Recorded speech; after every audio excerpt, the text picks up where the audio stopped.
Hi, we're going to talk about Batman, the Killing Joke. It was not good.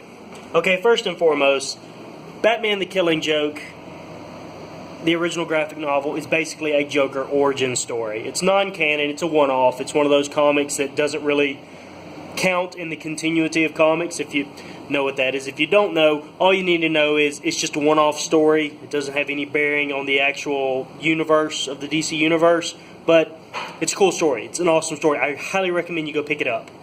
The Killing Joke, go read it. It's better than this crap. Alright. First and foremost, the first 25 minutes of this movie is shit.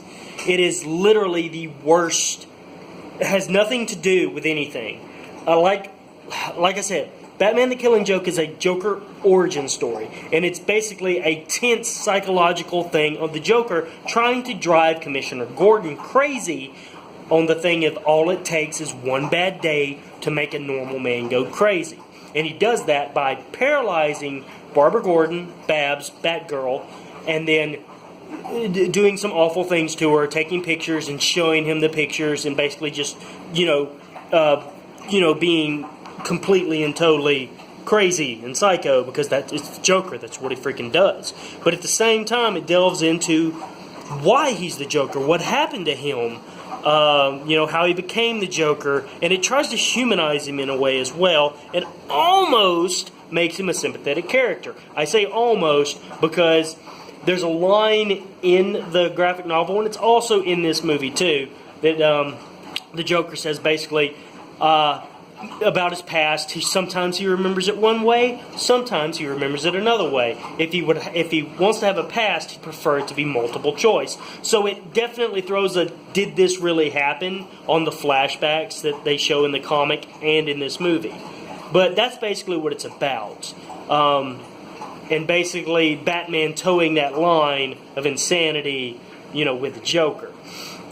This movie basically turns it into a semi-love story at the beginning, tries to at least, between Babs and Batman, which, if you know the dynamic between them, is super, super pseudo-incestuous, or whatever you want to call it, because Batgirl has always almost been like a daughter figure to Bruce, to Batman, while, the Robins and everything, they're about the same age as Batgirl, and there's always been that romantic connection between Babs and Nightwing. This, not even. It's just Batgirl, which some of the villains in this even refer to Batgirl as Batman's bitch, which I thought was a little like, really?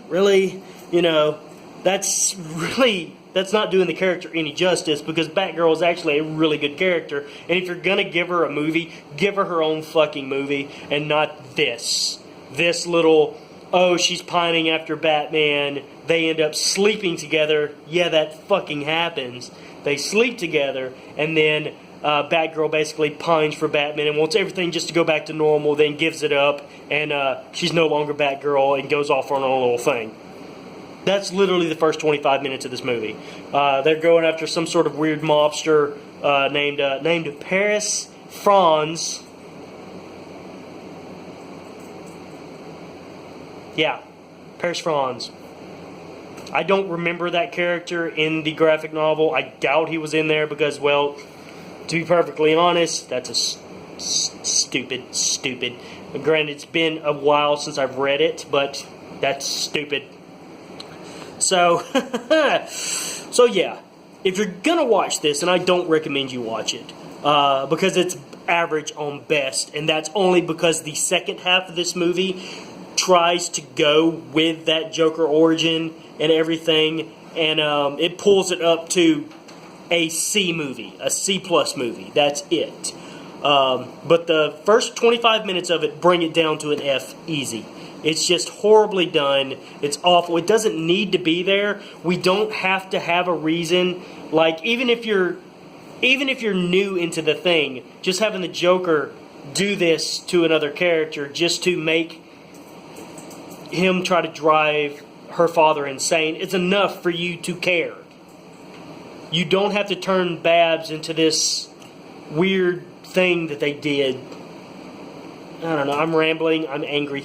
Because I really wanted this movie to be good. I've been looking forward to it for so long. I haven't read any articles about it. I had avoided everything about it because I really wanted it to be good, and I saw it was on Vudu, and it's not good. It's not good. It's just not. It's not a good movie. Even the second half of it, which actually delves into that, because the Joker, again, excuse me, the Joker doesn't show up until the second half of the movie. You know, a good 30 minutes into the movie before he even freaking shows up. And even then, it just seems off. Something seems off. I'm not sure why it just seemed off. Maybe it was the animation, because the animation quality of this movie isn't really that good. It's just nothing really to write home about. It's something that probably could have been done on Fox's old Batman show in the, early 90s. Really, dog? My dog's going crazy over here.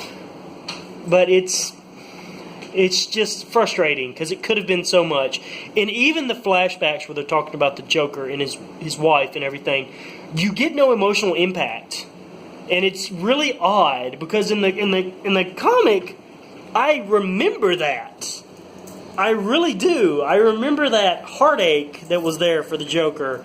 In this, there's just nothing. It just nothing.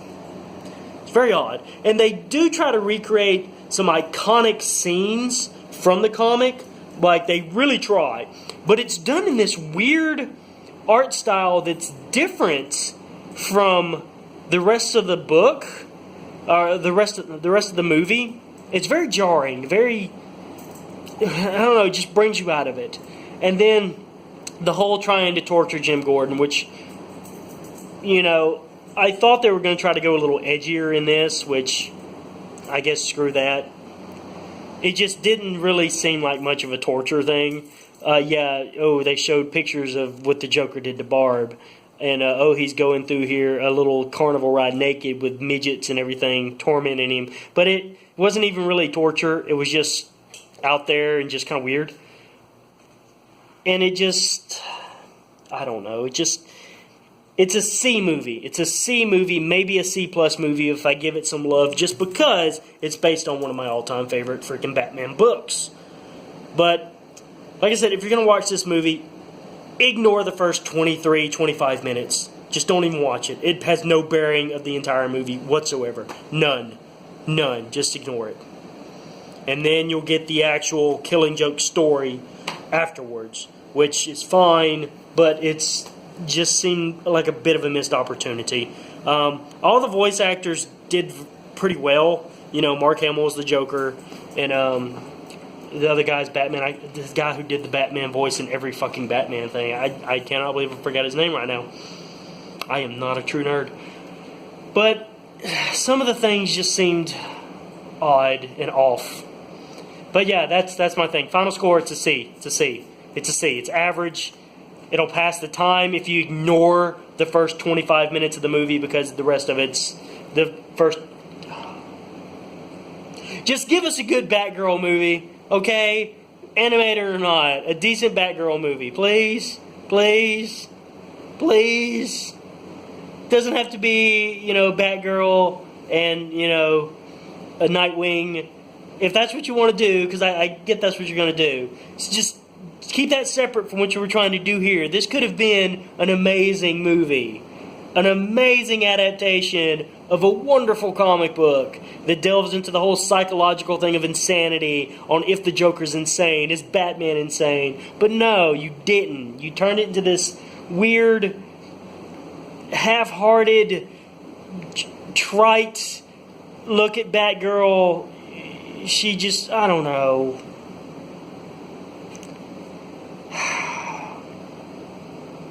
Alright, that's it. Ran over. It's a C minus. C minus. C minus. No, you know what? D. I'm giving it a D. It passes, but barely. Just because. Alright, that's it. Bye.